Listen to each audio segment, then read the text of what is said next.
Hey guys, Naz here with another video. In this video, I'll be going over mechanics that I wish I knew because the demo didn't tell me about them. So with that out the way, let's get into this, yeah? The first mechanic I want to go over is parrying. That's right, this game has a parry system on top of dodging and blocking. In order to parry, you must have your melee attack connect at the same time as the enemy is about to hit you. I found this out by complete accident, and I finished my first playthrough without ever knowing it was a thing. When an enemy's parried, time will slow down, which allows you to do 2 combos before time goes back to normal. This is way better than dodging or blocking because it'll help you break their will quicker for a faster kill time. Now while parrying has all these pros, there is one downside, and that's the window to execute a parry is a lot smaller than a dodge or block, so I highly recommend you practice and master this if you're going to be doing New Game Plus.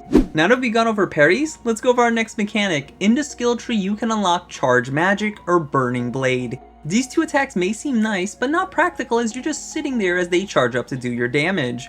Well, I found out you could do a melee combo while having your magic button held down, so when the melee combos finish, you could fire off a charged shot for a lot of damage. This works the exact same way for Burning Blade. In order to keep your DPS up, just keep throwing some magic at your foe while charging your melee attack and then slam right into them. Both of these attacks have iframe and I highly recommend incorporating them into your combos. As you can see, I should have taken damage right here, but the iframes prevented me from taking any.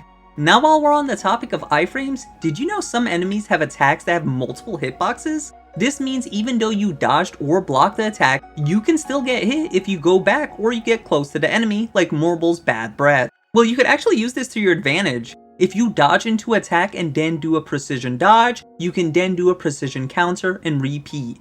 This is actually broken, and I abused this to break my foe's will while getting a lot of free damage I shouldn't have. I can see this being a crucial component to getting S ranks in arcade mode. Here's another tip that will be helpful for arcade mode. When using the Garuda icon, did you know when an enemy is 50% or lower on their will gauge, you can pull them into submission?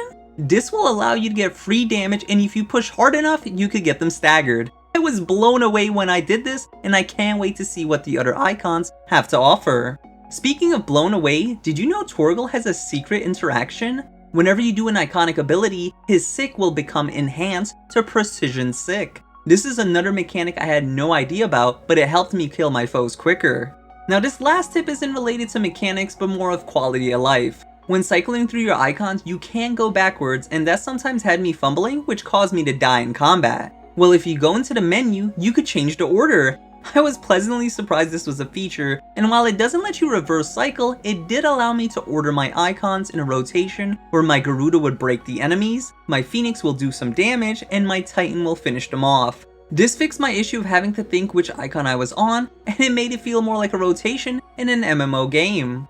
Was there any mechanics you thought I would mention but I didn't? If so, please share down below to help out the community, as I'm always looking to learn more about the cutting edge combat, and I plan on doing a ton of videos for Final Fantasy XVI, so if you like this one, consider subscribing to see more, as I play a wide array of RPG games, and I break them down just like this. Until the next video, I'll see ya.